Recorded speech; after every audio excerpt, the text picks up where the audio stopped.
Oi, pessoal, bem-vindos a mais uma videoaula da disciplina História do Pensamento Econômico 1, disciplina optativa oferecida pelo Departamento de Economia da Faculdade de Economia, Administração e Contabilidade de Ribeirão Preto, na Universidade de São Paulo. Eu, como vocês sabem, sou o professor Ricardo Luiz Chaves Feijó. Esta é a nossa 25ª videoaula, a continuação do estudo da obra e da contribuição de John Stuart Mill.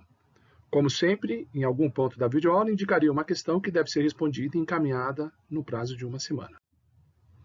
Continuamos, então, o estudo da obra principal de Mill, Os Princípios de Economia Política, o principal trabalho dele em economia.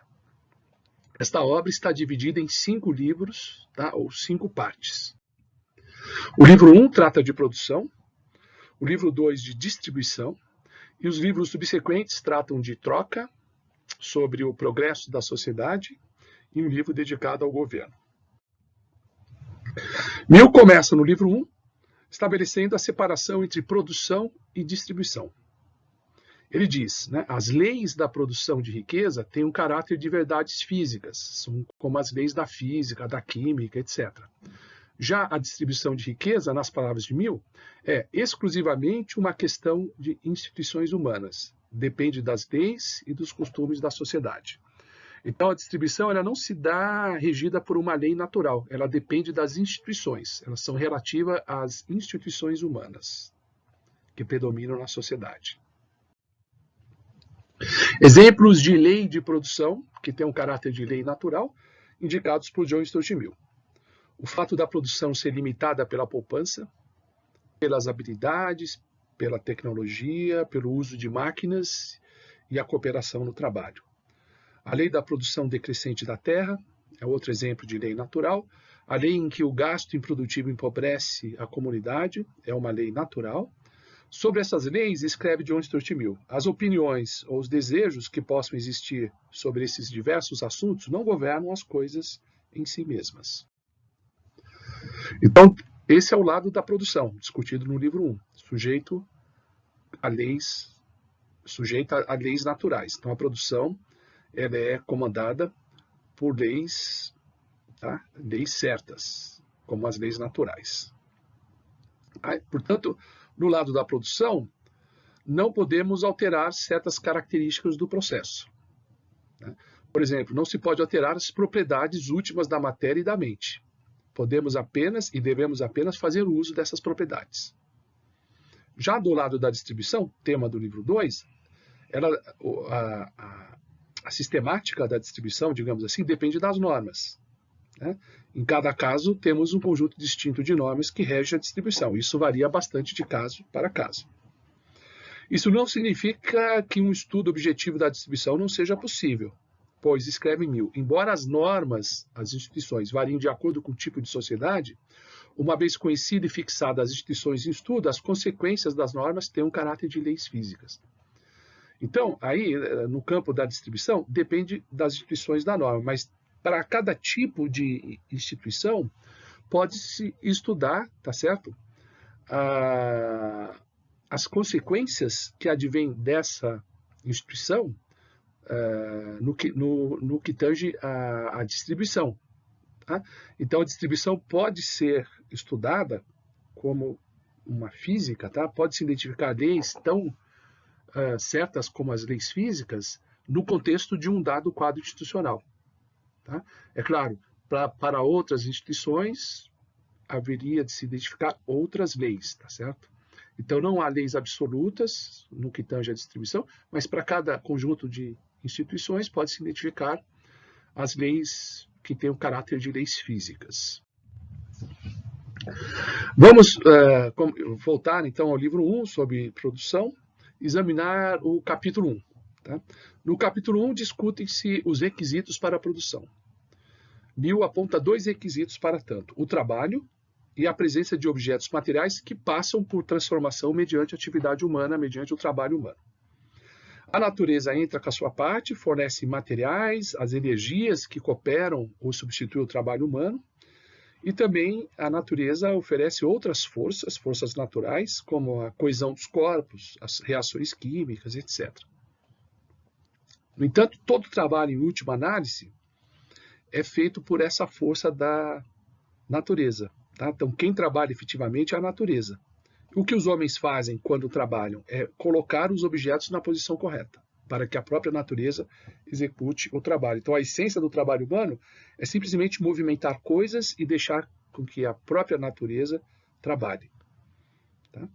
O agente natural que atua na produção, ele possui valor de mercado na medida em que esteja disponível em quantidade limitada. Se o agente natural que contribui para a produção, a energia, por exemplo, for limitada, ela possui um valor e, portanto, um preço de mercado. Vamos agora ao capítulo 2 do livro 1, no qual Mill discute o trabalho como agente de produção. O trabalho pode ser aplicado na produção direta, como o trabalho do padeiro, né, na produção do pão, ou em operações prévias, como os trabalhos do moleiro, semeador, coletor, arador, todos que produzem trigo, para que depois se faça pão a partir dele. Todos esses, né, esses trabalhos indiretos, obtêm sua remuneração do preço do pão, assim como o trabalho do padeiro. O preço do bem final, no caso do pão, nesse exemplo, remunera todos os trabalhadores envolvidos. Então, ele paga arados, edificações, a construção de cercas, tudo, portanto, remunerado a partir do pão feito em diversas safras, né? Porque esses bens, né, eles duram mais de uma safra, né? Até que se desgastem totalmente. Então, até o desgaste total desses bens, desses equipamentos, tá certo? Os seus valores são remunerados, tá? O preço desses bens, tá certo? É pago a partir do preço do pão, a partir do rendimento com a venda dos pães. Tá? No preço do pão também se leva em conta o pagamento de operações de armazenagem e materiais de transporte. Então, o pão também paga o transporte, a armazenagem, toda a logística da distribuição. Então, tudo é remunerado pelo preço do bem final, nesse exemplo do pãozinho, do pão. Aqui é um exemplo numérico fornecido por Mill. Um arado dura 12 anos. Em cada ano, suponha que computa-se 1/12 do trabalho para fazer o arado. É o desgaste do trabalho, supondo que ele seja linear. Né? Então, cada ano ele se desgasta 1/12, então 1/12 do trabalho do arado é transferido para o bem final, tá? Que é o desgaste desse tempo de uso. Imagine um conjunto de ferramentas que produz 100 arados. Né? Portanto, nesse caso, em cada ano usa-se 1 sobre 1.200 avos do trabalho para a feitura das ferramentas. Há também o trabalho para se produzir mantimentos que irão sustentar os trabalhadores durante a produção. Os trabalhadores recebem adiantamento, que são antecipações de alimentos e de outros bens que os mantêm. Tá? E a gente imagina que isso tenha sido pago a partir do contrato anterior. Né? Então, esses alimentos eles foram produzidos, foram adquiridos e já foram pagos. Okay? Agora, o próprio pão, nesse exemplo, né, o próprio alimento que esses trabalhadores estão produzindo, se eles estiverem produzindo alimentos, ou qualquer coisa que ele esteja produzindo, isso não paga o próprio salário dele, porque o salário dele já foi pago. Tá? Esse trabalho já está remunerado. Contudo, esses adiantamentos aos trabalhadores feitos pelos patrões conferem aos proprietários patrões uma certa remuneração por um fenômeno identificado como abstinência ou abstenção. Né? Então, o patrão que adianta, ele demora para receber esse recurso, para ter esse recurso resgatado, que vai ocorrer só a partir da receita com a venda. Portanto, ele tem um tempo de abstenção, em que ele não tem condições de usufruir desse recurso que lhe pertence. Tá? Portanto, o patrão, né, o contratante, perdão, ele recebe o lucro, tá certo? Na venda do produto ele recebe o lucro. Tá? O lucro não está pagando o trabalho já foi pago, o lucro remunera a espera do capitalista, é o que explica John Stuart Mill. Esse trabalho pode ser empregado direta ou indiretamente sobre a natureza com vistas à produção. Então, existe o trabalho direto e o trabalho indireto.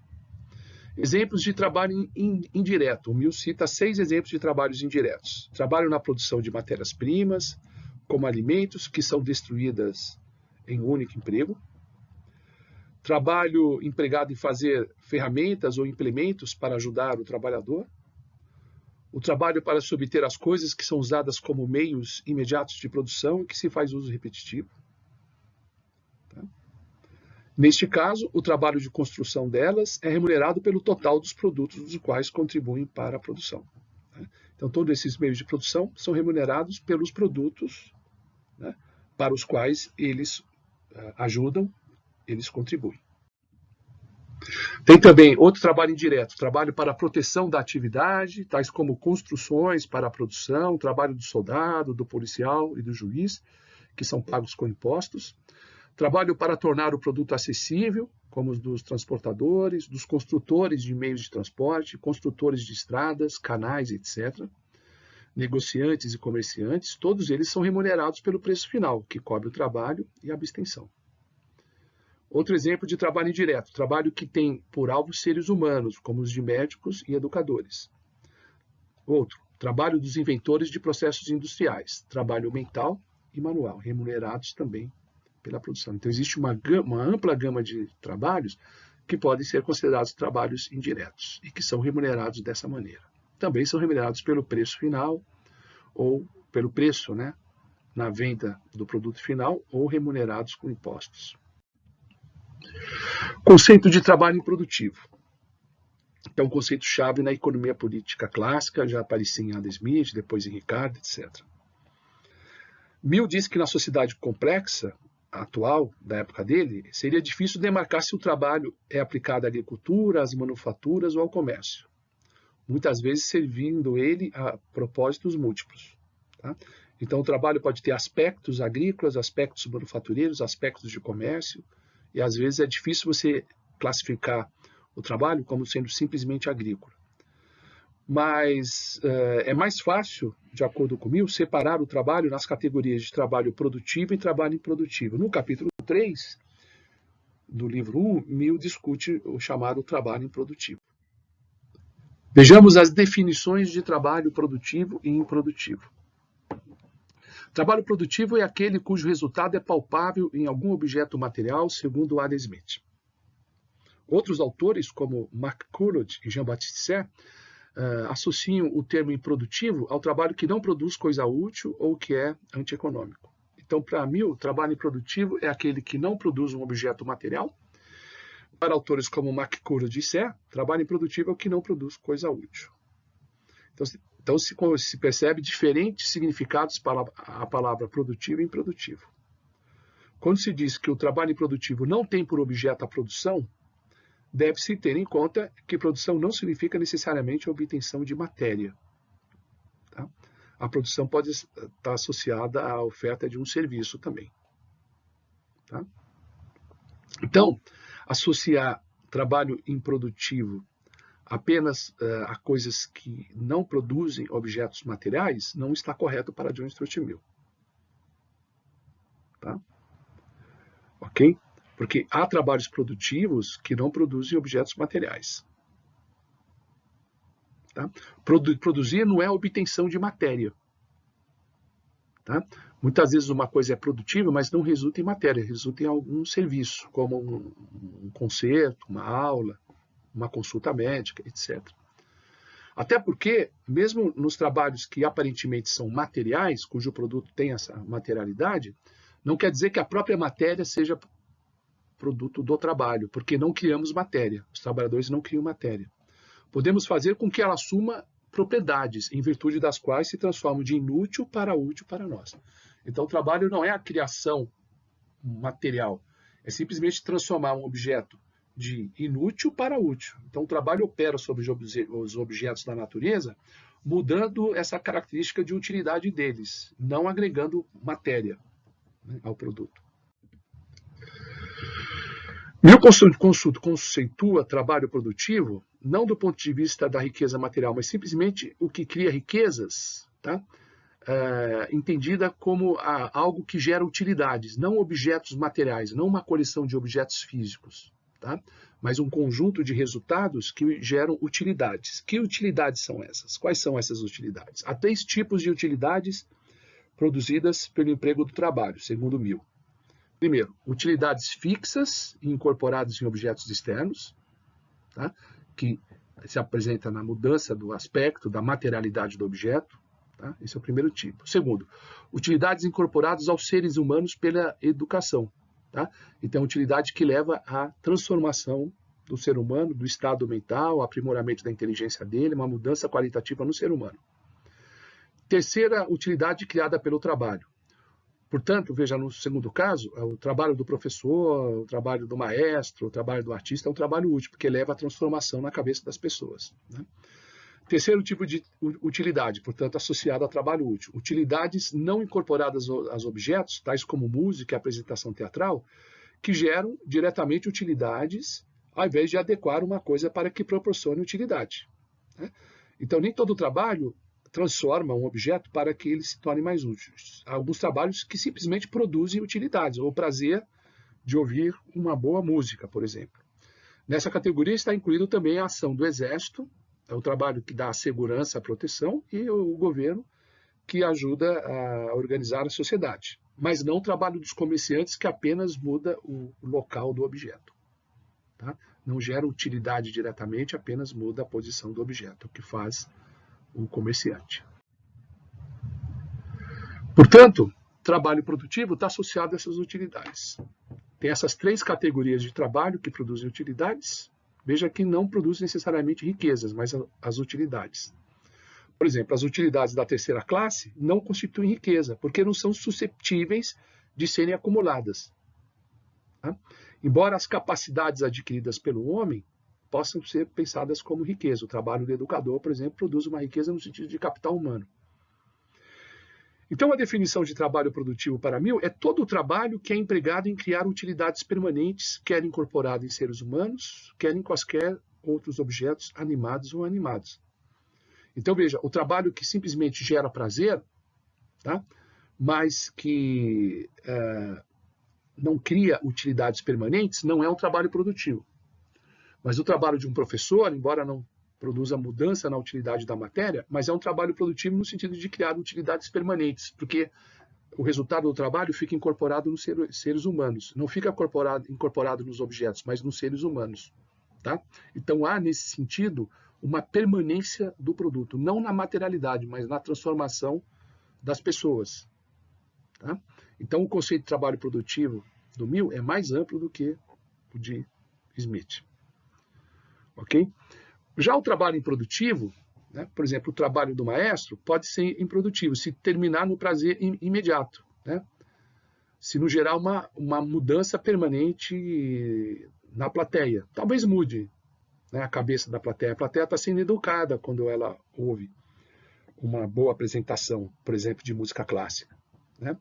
Mas se não houver essa transformação, né, no ser humano, o trabalho é improdutivo. Né? Quer dizer, gera prazer, até gera utilidade, mas essa utilidade é dissipada. Né? Não aumenta os produtos materiais, né? Não transforma os seres humanos, num certo sentido ele torna a humanidade até mais pobre, porque ele não fica agregado a nada. Então, o trabalho que não fica agregado a nada, quer a objetos materiais, quer as pessoas, é um trabalho improdutivo. O trabalho que tem algum senso de permanência, gera alguma utilidade permanente, é produtivo. Além dessa distinção rica, né, e mais sofisticada entre trabalho produtivo e trabalho improdutivo, Mill fala também em consumo produtivo e consumo improdutivo. Também emprega esse termo produtivo e improdutivo para o consumo. O consumo improdutivo é aquele que nada contribui para a produção. Tá? O consumo produtivo, ele mantém e aumenta as forças produtivas da sociedade. Né? Então, o próprio consumo do trabalhador, se é o consumo que aumenta a disposição do trabalhador para o trabalho, é um consumo produtivo. Tá? Um consumo que não tem que nada contribui para a produção, tá? Sei lá, o consumo de bebidas do trabalhador no momento nas horas de lazer. Então, esse consumo não é um consumo que não tem nada a ver com a produção, tá? Não contribui para o descanso do trabalhador, né? Talvez não tenha um efeito positivo na disposição do trabalhador para o trabalho, né? Trabalho no dia seguinte.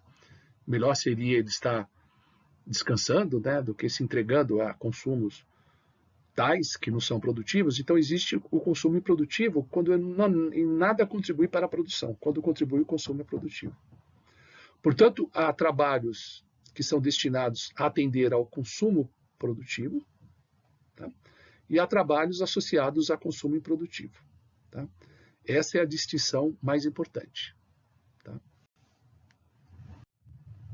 Outros capítulos desse livro 1 dos princípios de economia política de Mill.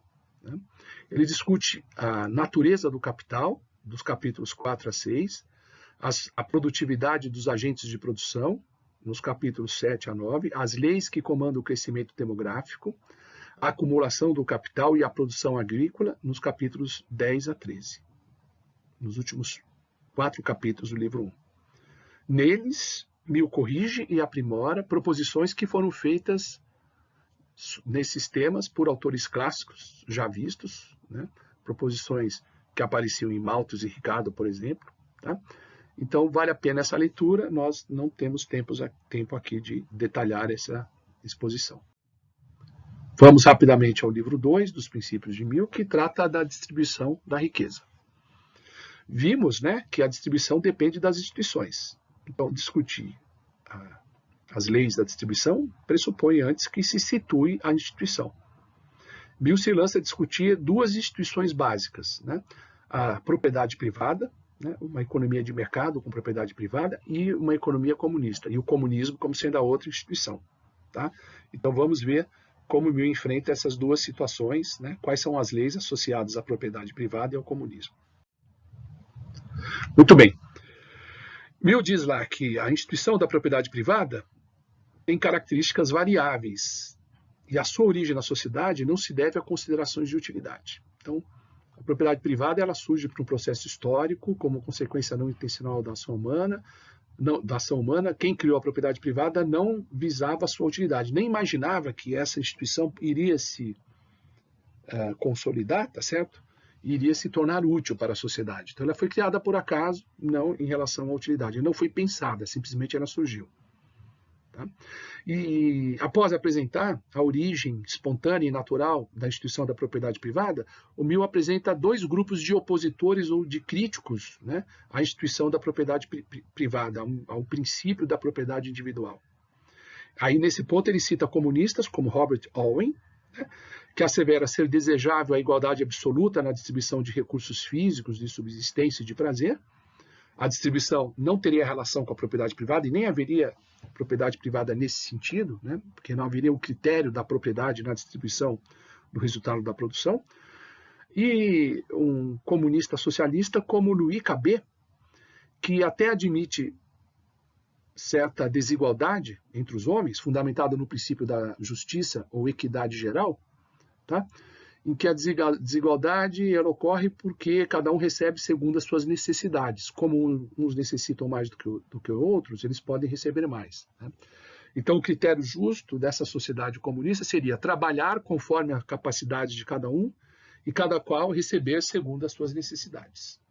Esse é um critério de participação, tá? E de distribuição do resultado. Cada um participa de acordo com a capacidade e recebe de acordo com a necessidade. Essa seria a perspectiva socialista, em geral. Né? Na versão socialista, terra e instrumentos de produção seriam propriedades de comunidades, de associações ou do governo. Mill também cita outros pensadores no campo do socialismo, como Saint-Simon e Charles Fourier, 2 autores franceses. Qual é a própria posição de Mill com relação ao socialismo? Ele é viável? O Mill diz, ele pode ser viável, mas há uma objeção fundamental. Nas palavras dele, cada um estaria constantemente preocupado em fugir da sua cota de responsabilidade no trabalho. Se cada um, de acordo com o socialista, deve contribuir de acordo com a sua capacidade, a pessoa pode negligenciar a sua capacidade, né? Pode fazer corpo mole, como se diz, né? Não contribuir realmente de acordo com a sua capacidade. Tá? Como diz o Mill, né? O indivíduo pode fugir da sua cota de responsabilidade no trabalho. Portanto, seria necessário um maior controle e supervisão do indivíduo no socialismo. Mas Mill comenta, olha, nas empresas das atuais economias mercantis, em que há propriedade privada, o trabalho também é vigiado. Né? O trabalho de controle e de supervisão tem sempre o olho do patrão, tem sempre a vigilância do capataz, né? A vigilância do funcionário do patrão, do próprio patrão, tá certo? Okay? Já no regime socialista, a vigilância seria da comunidade inteira. Cada trabalhador é supervisionado pela comunidade. Tá? Então, no socialismo, não seria apenas o patrão e os seus capatazes, tá certo? Que fariam esse controle e vigilância do trabalhador. Toda a comunidade poderia fazer isso. No sistema de trabalho, no capitalismo atual, da época de 1000, segundo ele, não há estímulo para uma maior produtividade do trabalhador, tá? E que talvez no comunismo o trabalho seja executado com maior eficiência, porque no comunismo haveria espírito público, tá? E ele compara o comunismo, né, a atuação de padres e monges nos mosteiros, todos muito aplicados, todos contribuindo, todos bastante supervisionados pela comunidade, todos engajados. Então associa o espírito do comunismo ao espírito de um mosteiro, que de fato o comunismo sempre tem esse espírito de mosteiro, né? Essa é um dos calcanhares de Aquiles do comunismo, né?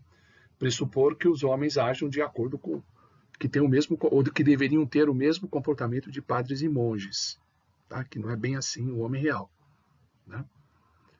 Então, a questão da produtividade do trabalhador no comunismo é um problema muito sério, tá? Embora no capitalismo seja necessário uma rígida supervisão do patrão para que o trabalhador se mantenha produtivo.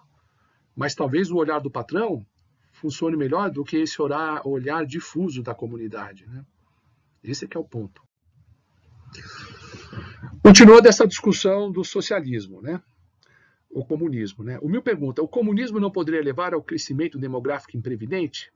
Se todo mundo tem acesso a todos os bens de acordo com a sua necessidade, uma família maior necessita de mais bens. Então ele poderia crescer a família indefinidamente sem se preocupar com os gastos, né, na criação dos filhos, né? Será que não haveria um crescimento demográfico imprevidente no comunismo? O Mill conclui dizendo que não, tá? Porque a opinião pública, tá, e as punições, né, da coletividade vão resolver esse problema. Então haveria uma censura pública às famílias, né, que não fizessem o controle de natalidade, tá certo? Porque a própria sociedade, né, nesse comportamento de mosteiro, faria essa supervisão. Outro problema a se resolver no comunismo é a distribuição de tarefas entre os indivíduos e as punições aos indivíduos preguiçosos, digamos assim. O Mill vai dizer, olha, isso pode ser resolvido no comunismo. É difícil, mas não é impossível que seja resolvido pelo comunismo. Então o Mill mantém uma certa esperança que o comunismo traga uma sociedade melhor. Embora o Mill não fosse comunista, né? Ele vai se decidir a favor da propriedade privada, tá? Mas ele vai dizer, olha, esses problemas colocados para o comunismo poderiam, em tese, serem resolvidos, desde que houvesse o espírito público. Mas qual seria para mim a melhor sociedade? As melhores instituições? A da propriedade privada, a dos mercados, né, do reino dos contratos privados, da livre negociação entre os indivíduos, ou o comunismo, o controle centralizado? O Mill investiga essa questão da seguinte maneira, olha, a resposta a ela, para se responder à questão, deve-se comparar o comunismo ideal, não com o capitalismo tal como se verifica, por exemplo, na Inglaterra do século XIX. Já que nós estamos falando do comunismo ideal, vamos pensar no capitalismo ideal, a melhor forma de organização que o regime de propriedade privada poderia estabelecer. Não importa que na origem a propriedade privada tenha sido obtida pela força. Não se pode estabelecer uma relação rígida entre o princípio da propriedade privada e males físicos e sociais que se observou no século XIX. O Mill toma as instituições da propriedade privada em abstrato, tá? Qual é o fundamento da defesa da propriedade privada? É a relação entre remuneração e trabalho, tá? É a ideia de que os indivíduos que trabalham mais recebem uma remuneração maior. É a ideia de que o indivíduo tem direito ao fruto do seu trabalho, né? Isso é o fundamento essencial da propriedade privada. Isso já estava no filósofo Locke, né?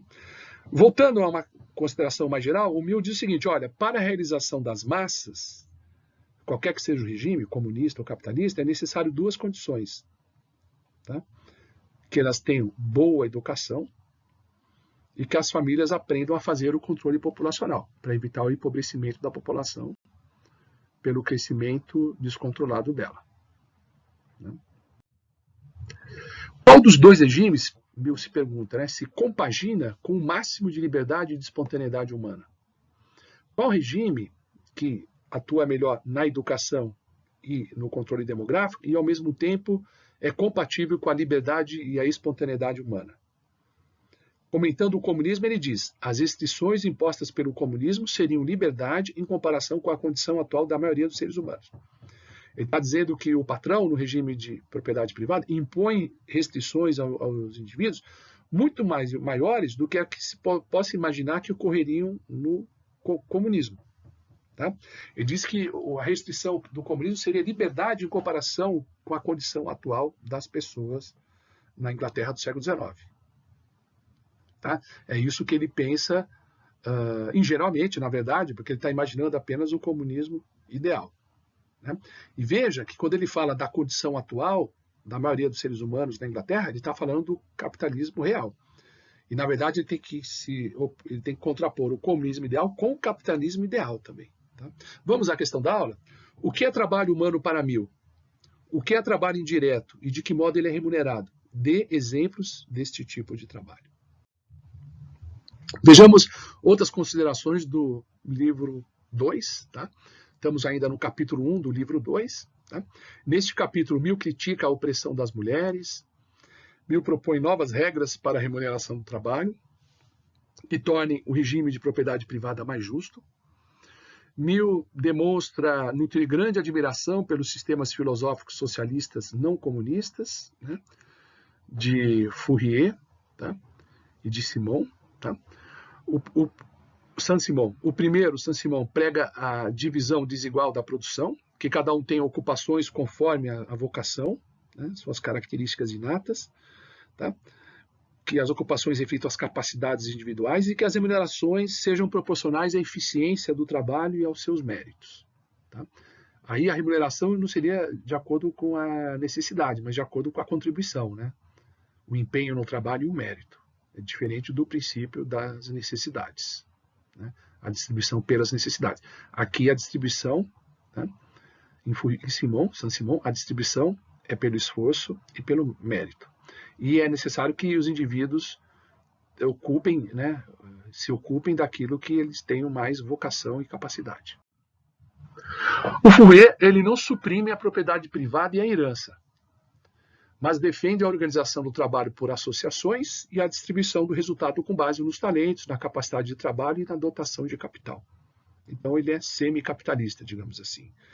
Fourier defende que os sistemas de propriedade comunal deveriam ser tentados, né, em alguns experimentos sociais. Voltemos ao livro 2, né, agora entrando no capítulo 2, em que Mill aprofunda o tema da propriedade privada. Ele se pergunta inicialmente, né, quais considerações devem delimitar a aplicação do princípio da propriedade privada? E começa definindo o direito de propriedade como o direito de dispor com exclusividade daquilo que alguém produziu com seu próprio trabalho ou recebeu espontaneamente. Tá?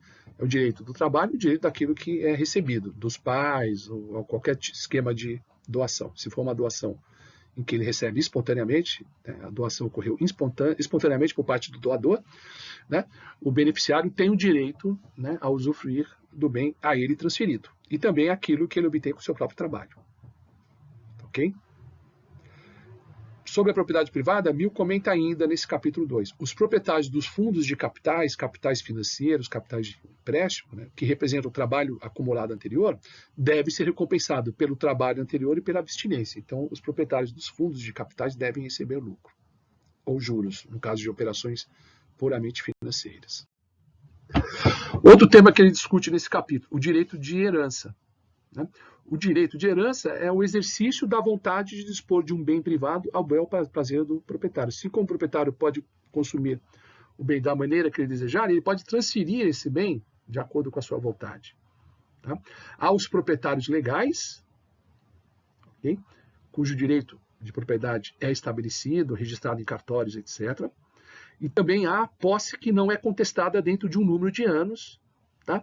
Que acaba se tornando, hoje seria uma espécie de uso capião, né? Acaba se tornando propriedade plena da pessoa que cuida, né?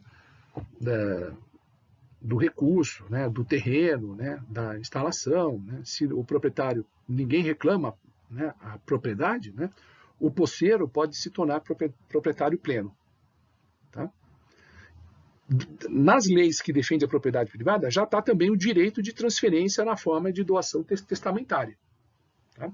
Então, é o direito de estabelecer testamento e transferir, e também tem a questão do direito de herança, que é o direito dos descendentes de ter acesso a uma parte dos bens produzido pela pessoa que se foi. Tá? Então, é preciso separar direito de doação com direito de herança. Tá? É preciso identificar as leis que regulam cada um desses direitos e ver em que ponto elas podem ser aprimoradas. Mill diz, a herança não faz parte do direito de propriedade. Então, o direito de herança é diferente do direito de propriedade. Tá? Porque a propriedade é inerente a indivíduos e não a famílias. A propriedade é de uma pessoa da família, por exemplo, do pai da família, do pai na família. Não é dos filhos, a propriedade é do pai. Os filhos podem reivindicar, após a morte dos pais, né, a posse ou a propriedade dos bens que pertenceram ao pai. Tá? Ele pode reivindicar, não quer dizer que automaticamente os filhos se tornem proprietários com a morte dos pais proprietários. Tá? A lei deve estabelecer, né, digamos assim, normas, né, leis que assegurem o direito dos herdeiros. Não quer dizer que o herdeiro automaticamente é proprietário de todos os bens dos pais. Tá? Ele diz que não há direito de herança em parentes com linha colateral, sei lá, herança de sobrinhos, por exemplo. Tá? Há, de fato, os direitos dos filhos, que são reais e inalienáveis, mas o que não quer dizer que os filhos tenham direito a tudo o que pertence aos pais. Tá? O que os filhos têm direito é de receber dos pais falecidos, né, na distribuição da herança, uma provisão razoável a fim de que eles mantenham o mesmo padrão que tinham quando os pais eram vivos. Não mais do que isso. Com relação às doações testamentárias, os proprietários têm o direito de fazer essas doações. Tá? Isso faz parte do princípio da propriedade privada. Mas, em alguns casos, isso pode ser limitado pela lei. No caso, por exemplo, dos direitos à propriedade da terra. Tá? O direito à propriedade da terra impõe também algumas obrigações. Tá? Por exemplo, o proprietário tem a obrigação de melhorar a terra, tá? Ele tem a obrigação de irrigar, de adubar, tá certo? Ele tem a obrigação de abrir passagem às estradas, deixar as pessoas passarem por elas, se a terra estiver numa linha, tá certo? Numa linha de ligação entre dois pontos, tá certo? De qualquer maneira, a propriedade da terra é uma questão de conveniência, tá? Ela pode ou não ser justa e a lei deve examinar caso a caso. Tá? O direito à terra para cultivo não implica direito exclusivo de passagem. Não quer dizer que a pessoa pode restringir a passagem de pessoas por ela. Então, existem várias leis, inclusive no Brasil, que faz com que o proprietário de terra aceite a construção de uma estrada por ela, ou se essa terra dá acesso à praia, ela tem que ter uma passagem para que as pessoas possam entrar por ela e chegar à praia. Então, o direito à propriedade da terra, no Brasil, em todas as épocas, né, nunca é pleno. Tá? E Mill comenta a esse respeito. Outros temas desse livro 2, sobre a distribuição, sobre as instituições, né, da propriedade, etc. Né? Mill discute as classes entre as quais é distribuída a produção, né, trabalhadores, proprietários, capitalistas. No capítulo 3, né, discute a concorrência e o papel dos costumes na determinação do preço, no capítulo 4. Discute a instituição da escravatura, no capítulo 5. Os capítulos 6 e 7 tratam da propriedade camponesa.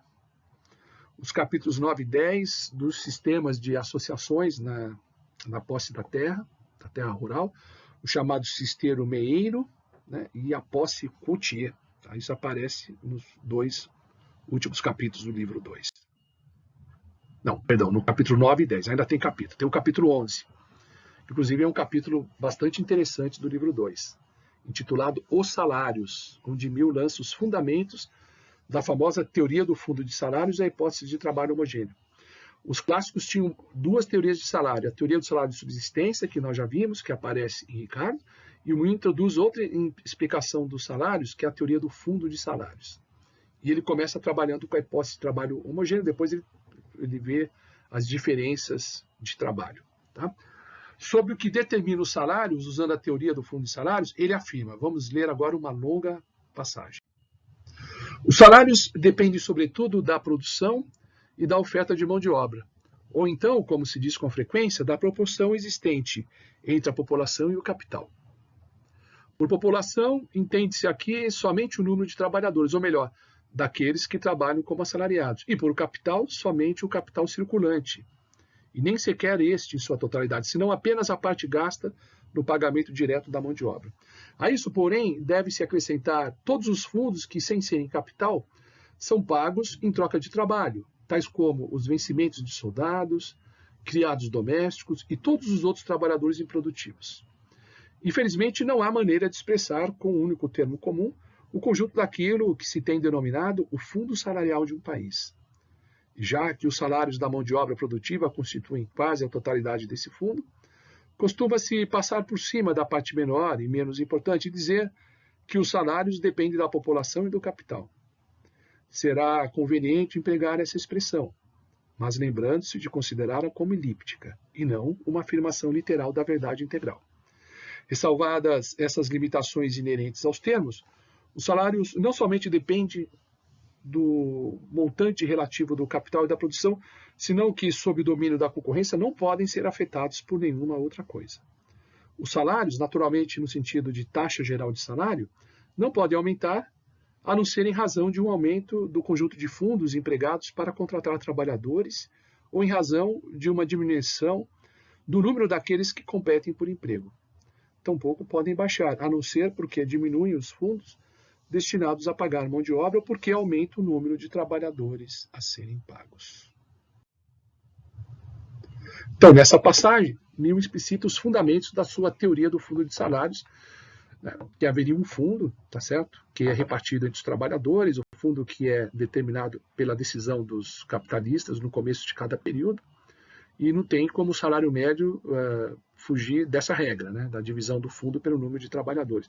Então, essa visão, essa teoria de determinação dos salários foi muito criticada, principalmente na década de 1870, tá? E, de fato, os clássicos, né, não tinham nenhuma teoria de salário que fizesse, por exemplo, a relação entre salário e produtividade. Né?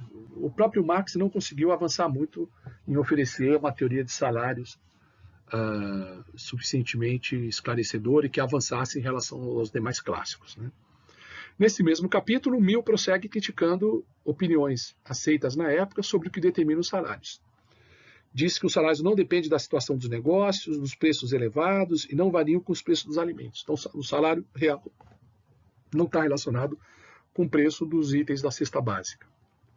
Ou seja, ele não é determinado de fato pelo nível de subsistência do trabalhador. Dos capítulos 12 a 14, ainda nesse livro 2, né, o Mill prossegue a discussão da temática dos salários. Nesses capítulos, Mill relaxa a hipótese de trabalho homogêneo, discute os diferenciais de salários das diversas ocupações, nos diversos tipos de trabalho e algumas soluções populares para os salários baixos. Finalmente, o capítulo 15 discute sobre os lucros e o capítulo seguinte sobre a renda da terra. Vamos agora à última parte dessa videoaula, né, a parte final da exposição das ideias de John Stuart Mill, que é a sua teoria do valor. Isso aparece no livro 3. Né? Começa discutindo as trocas de mercado. Tá? É ali que Mill oferece a sua versão da teoria do valor. Sem romper com a teoria clássica, ele de fato enriquece a compreensão do valor. Mill chama a atenção, né, de que esse conceito de valor é importantíssimo para se discutir a distribuição, tá? Mas diz que quando a distribuição não é regida pela concorrência, mas pelo uso ou costume, o conceito tem menor importância. Então, a teoria do valor é importante, né, para se discutir a distribuição, né, nessa instituição da propriedade privada, do livre mercado, etc. Ele diz, essa questão do valor não afeta a produção. Tá? mas é fundamental no estágio social da troca generalizada nos mercados. Então, o valor tem a ver com distribuição, com troca, não tanto com a produção, porque as leis da produção são leis naturais que não dependem das instituições, e, portanto, não dependem do próprio valor. Afirma ele, felizmente nada resta nas leis sobre o valor a ser esclarecido por mim ou por qualquer autor futuro. A teoria sobre esta matéria está completa. Essa passagem ela é muito famosa e muito interessante, porque mostra o quanto Mill estava equivocado, né? Porque ele faz essa afirmação antes da Revolução Marginalista, né? Antes da ampla revisão das teorias sobre o valor, antes da enorme discussão da teoria subjetiva do valor, que vai marcar as duas últimas décadas do século XIX. Então, a teoria econômica ela conhece uma revolução subjetivista nessa questão do valor. E, de fato, a teoria do valor dos clássicos, de todos eles, inclusive de Marx, seria superada na economia do século XX. Mas o Mill achava que estava tudo determinado, a matéria estava completa, né? A teoria nesta matéria estava completa, a teoria já estaria acabada. Mas, apesar disso, o Mill trata de aprimorá-la, né? Ele aponta certas ambiguidades nas versões apresentadas pelos seus antecessores. Né? Não, pelos seus predecessores, é isso? Que vem antes, né? Que antecessores, que vem antes. Por exemplo, o conceito de valor de uso em John Stuart Mill. Ele disse que há uma certa ambiguidade. O que é a utilidade de uma coisa? Pergunta Mill. É a capacidade dela de satisfazer a um desejo ou servir a uma finalidade. O que é o valor de uso da coisa? É o fim, é um valor teológico, é o fim a que a coisa se presta. Diz lá Mill, nessa famosa passagem, o valor de uso, ou como denomina o senhor de Kinsey, o valor teleológico é o limite extremo do valor de troca. Então, o valor de uso, entendido como valor teleológico, né, como a finalidade, o valor da finalidade da coisa, Mill está dizendo que é um limite extremo do valor de troca. Então, o valor de troca pode ir até o valor de uso. O valor de troca de uma coisa pode ser inferior ao valor de uso, para qualquer montante. Tá? Mas que jamais possa superar o valor de uso implica contradição. Isso supõe que as pessoas pagarão para possuir uma coisa mais do que o valor máximo que elas mesmas lhe dão como meio de gratificar as suas inclinações. Então, ter um valor de troca acima do valor de uso é pagar pela coisa mais do que a coisa representa em termos de satisfação. Tá? Então, o valor de troca não pode ser maior que o valor de uso. O Mill está confundindo aí uma série de coisas, né? Porque quando as pessoas pagam, elas comparam, né, o valor de uso, né, da mercadoria pelo valor de uso do próprio dinheiro. Você fala, o dinheiro não tem valor de uso. Sim, mas é o valor de uso de todas as outras mercadorias possíveis de serem adquiridas, mercadorias alternativas possíveis de serem adquiridas pelo dinheiro. Né? Então, na verdade, a pessoa sempre compara valor de uso com valor de uso. Né? É o valor de uso das coisas, hipoteticamente associadas ao dinheiro, e o valor de uso da coisa específica que está sendo comprada. Sempre uma comparação de valor de uso. Porque o valor de troca é preço relativo ou expressão monetária desses preços relativos. Né? Então, você não pode comparar o valor de uso, né, que na verdade é uma medida de utilidade, né? Essa utilidade de uma coisa é uma medida subjetiva. Você não pode comparar medidas subjetivas com expressões monetárias, né? Com medidas de dinheiro. Né? Dinheiro é uma coisa, né? A utilidade do dinheiro é outra. Aí se torna subjetivo. Então há uma certa confusão em relação a isso. Mas o que Mill está dizendo é que o teto, né, do valor de troca é o valor de uso. Ele diz, valor, quando se fala valor, é valor de troca. É diferente de Marx, por exemplo. O valor é uma coisa, o valor de troca é a forma de manifestação do valor, são planos diferentes. Né? O valor está na essência, o valor de troca na aparência. Mas o Mill, diferente de Marx, que não faz essa distinção filosófica, né, entre essência e aparência, diz que o valor é sinônimo de valor de troca. O valor de troca deve ser entendido como poder de compra em geral, né, não como uma soma em dinheiro. Então, o valor de troca é o poder de compra em geral. Então, o dinheiro tem valor de troca porque tem um poder de compra em geral. E a mercadoria tem valor de troca, tem valor porque tem valor de troca, porque ela pode ser trocada por uma série de outras mercadorias. Quando há concorrência plena e agentes movidos pelo alto interesse, o Mill vai investigar nesse modelo, né, nessa situação ideal, o que origina o valor. Aí entramos no capítulo 2 do livro 3. Ele vai discutir a procura e a oferta e a relação da procura e da oferta com o valor. E aí diz, olha, há dois requisitos para que uma coisa tenha valor de troca. A utilidade e a dificuldade para consegui-la. Então, uma coisa para ter valor de troca tem que ser útil e tem que ter trabalho para consegui-la. Tem que ser escassa, né? Ou seja, o que é uma coisa escassa? É uma coisa difícil, é um bem, um objeto difícil de ser obtido. Tá? A utilidade regula o máximo de valor. Ele tinha falado em valor de uso, né? Agora fala em utilidade. Então, a utilidade é o teto do valor, ou do valor de troca. E normalmente se alcança, né? O bem é pago pelo seu valor de uso, né? Pela sua utilidade, no regime de monopólio. Tá? Ok? O regime de monopólio é onde o preço é... Na microeconomia, o preço fica colado à receita marginal. Né? Tá certo? O preço é maior do que o custo marginal, né? No monopólio, o preço fica lá na receita marginal. Tá? Ok? O preço é igual à receita marginal, e esse preço é maior do que o custo marginal, porque se trata de uma situação de monopólio. Tá? E o que o Mill está dizendo aqui, né, na ótica dele, é que esse preço máximo é o valor de uso ou é a utilidade. Então, a utilidade e valor de uso regula o máximo de valor. Isso ocorre no monopólio. Tá? Mas em outra estrutura de mercado, né, o preço efetivamente transacionado, o valor de troca, tá, fica abaixo do valor de uso. Né? Então, o valor, né, valor de troca é valor. Então, o valor fica abaixo do valor de uso ou abaixo da utilidade. Tá? E o ponto específico em que é formado o valor depende do concurso, né, do mecanismo de ação da oferta e demanda. A oferta é a quantidade que pode ser obtida em determinado tempo e lugar por aqueles que desejam comprar o bem. A procura ou demanda efetiva é o resultado do desejo, do poder de compra, varia de acordo com o valor. Né? Quanto menor o valor, maior a procura. Né? E a concorrência tende a igualar oferta e demanda por meio de um ajuste no valor. Né? E é importante, né, que esse ajuste não pode estar nunca acima da utilidade ou do valor de uso, porque o valor de uso, utilidade, é o teto. Né? E se estabelece em qualquer outro ponto abaixo desse máximo. Né? Vamos ver agora o lado do custo. Né?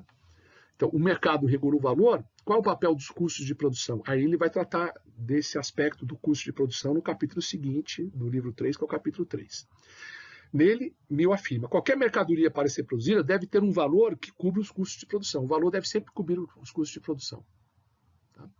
O valor é determinado pela oferta e procura, é verdade, mas o valor de equilíbrio deve ser tal que compense o custo de produção, que pague o custo de produção. Tá?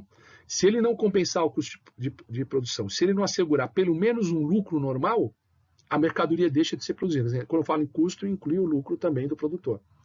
Então, se o preço, o valor determinado pela oferta e demanda não cobrir o custo de produção e o lucro normal, a mercadoria deixa de ser produzida. Tá? Então, há um valor necessário, há um valor mínimo necessário que cobre o custo de produção e o lucro normal. Então, agora nós temos um piso e um teto. Né? O piso é no custo de produção, que inclui o lucro normal, e o teto é a utilidade.